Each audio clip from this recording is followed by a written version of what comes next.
Veliko stvari, ki sem jih mogoče nameravala povedati, smo danes že slišali. Tako da se bom predvsem osredotočila na tisto, kar se jaz dnevno srečujem s problematiko, ki jo imajo ljudje, ki se zatekajo k nam na Center za socialno delo po pomoč.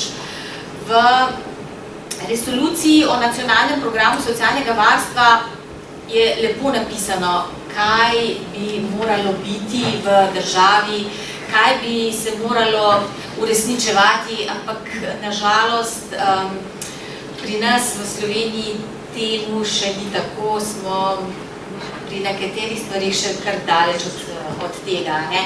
Te sistemske rešitve so lepo opredeljene, nekatere, imam predstavljeno na koncu, katere smo opazili, so tudi lepo uresničene in so doprinesle k boljšemu stanju.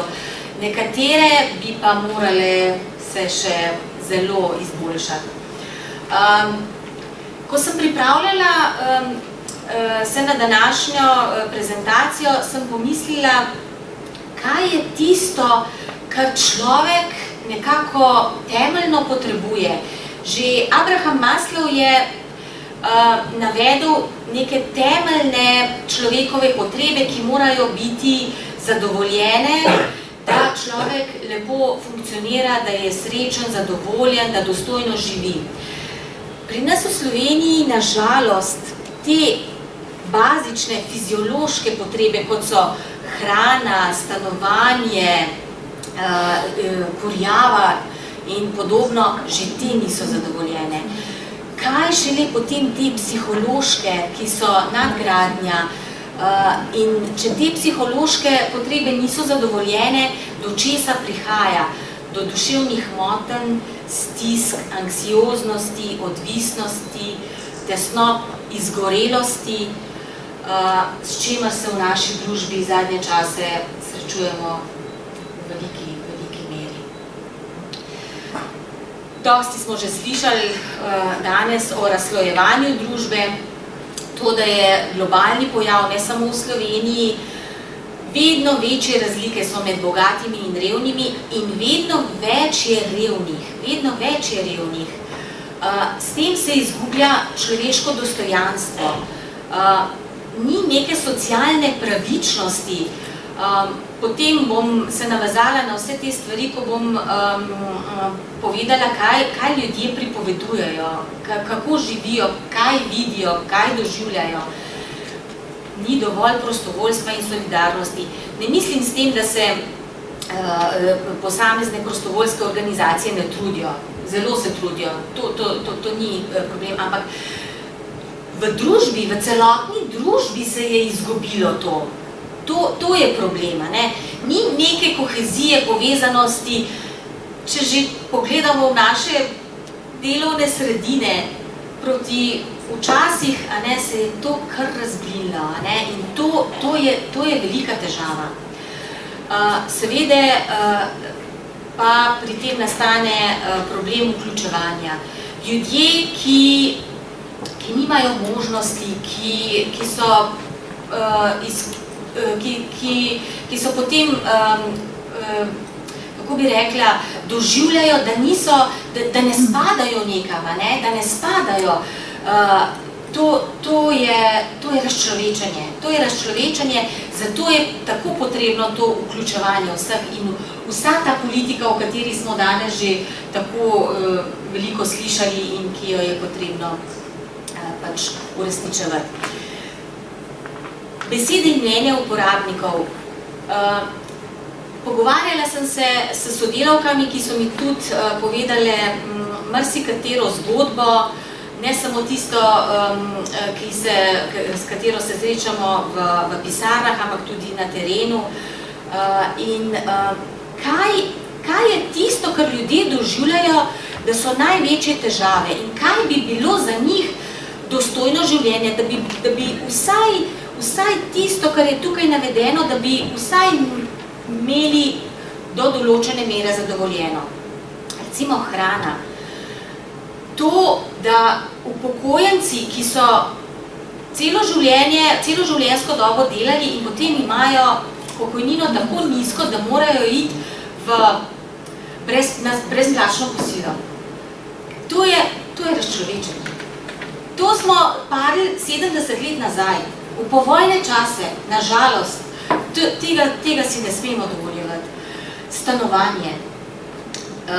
Stanovanjska problematika je v Sloveniji neskončna, bi rekla. Neskončna. Dnevno se srečujem z ljudmi, ki so v najemnih stanovanjih, katere najemodajalci izkoriščajo, kakor si zamislijo, kakor hočejo, ker je na trgu pač takšna situacija.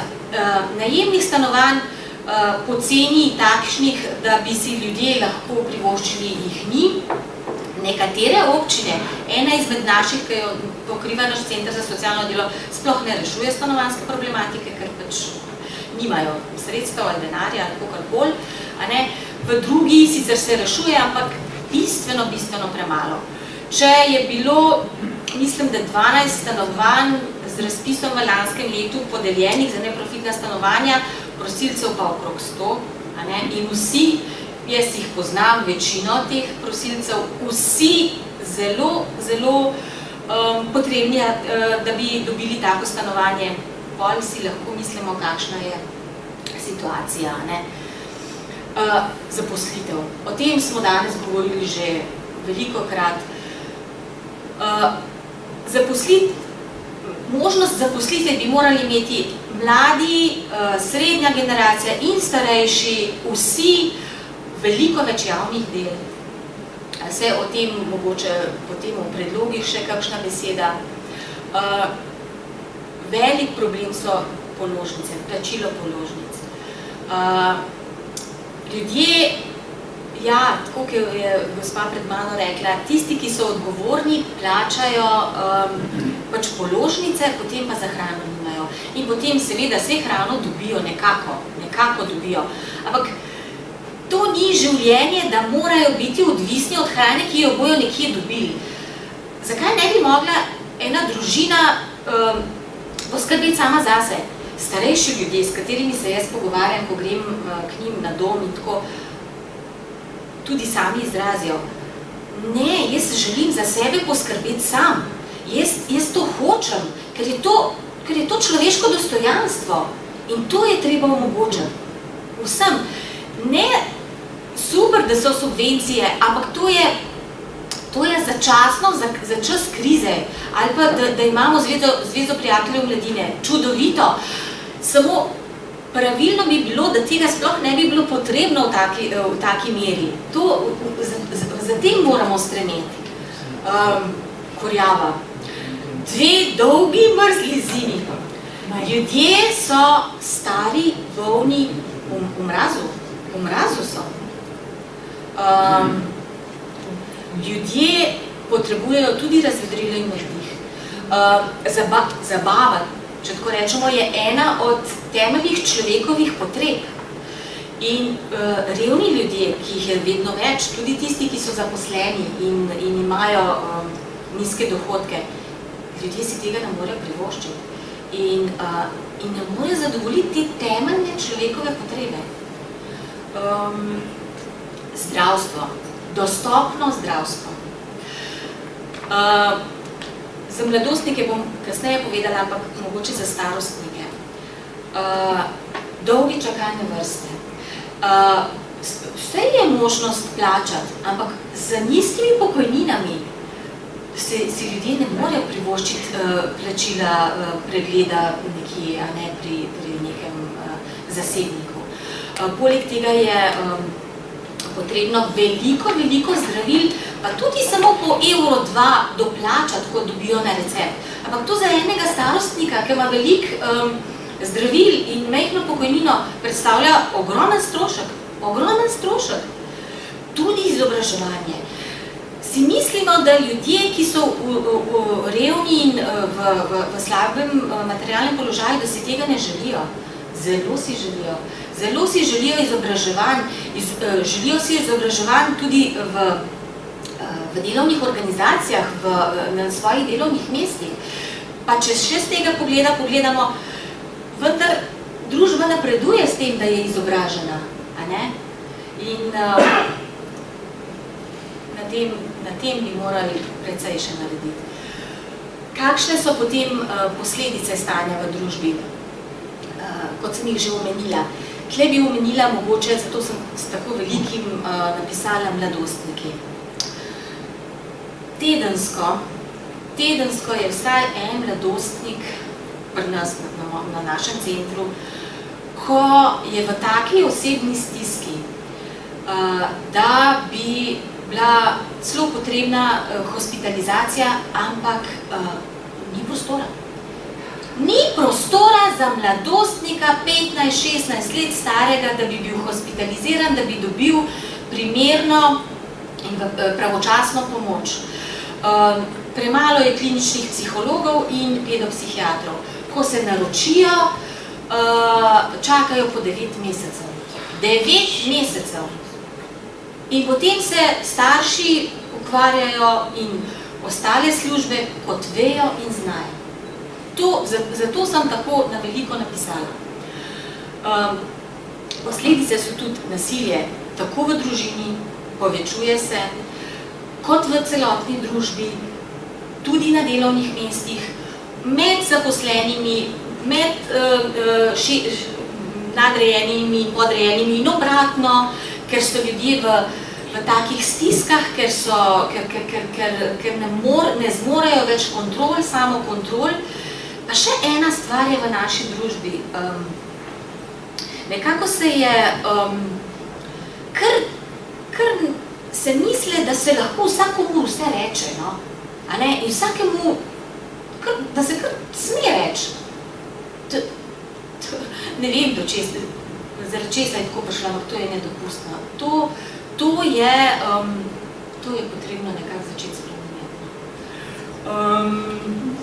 Zaradi vsega tega je veliko ljudi brezdomnih. Pri nas v Kamniku beležimo celo velik porast mladih brezdomnih. Mladih, ne starih. Stanovanjsko problematiko sem že rekla, socialno izključenost tudi, veliko ljudi je, pa mogoče se navežem tle malo na otroke. Otroci se morajo družiti, otroci morajo spoznavati svet, se izobraževati in nažalost so pri nas stvari plačljive. Sreč imamo Zvezo prijateljev mladine, ampak a je to potrebno?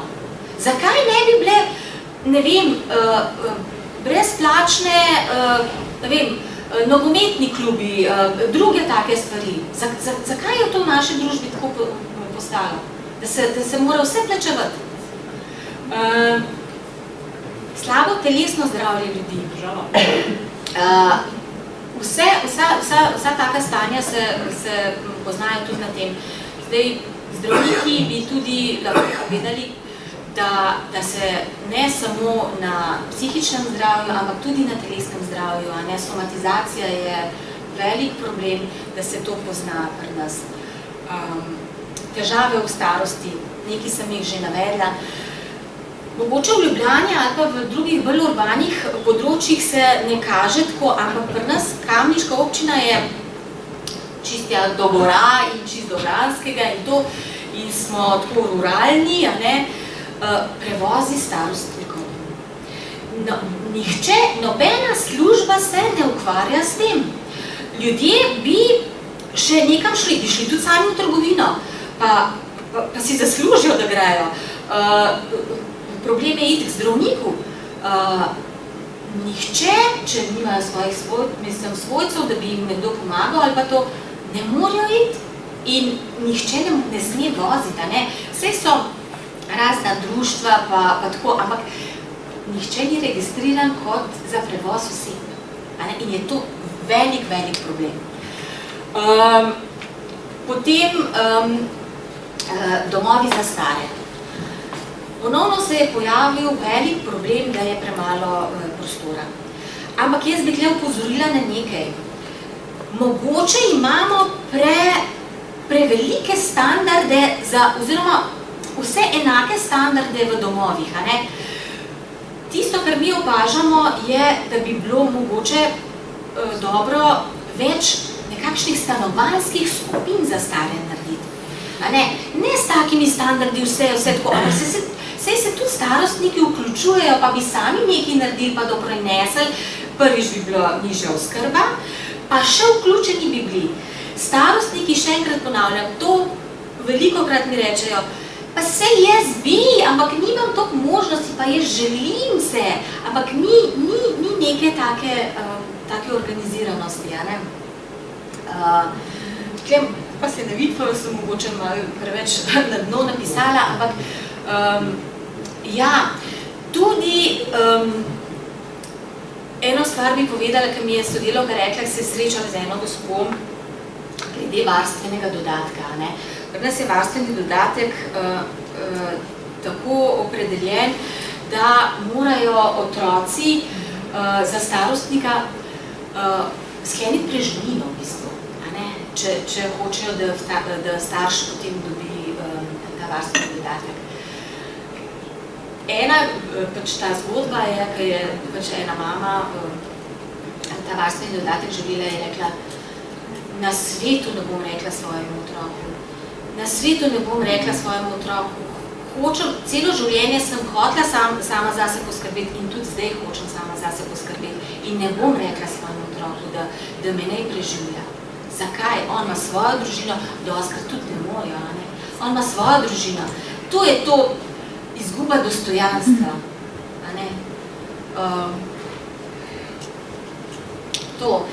Zdaj, nekaj predlogov sem že omenila, mogoče verjamo samo tako malo hitro.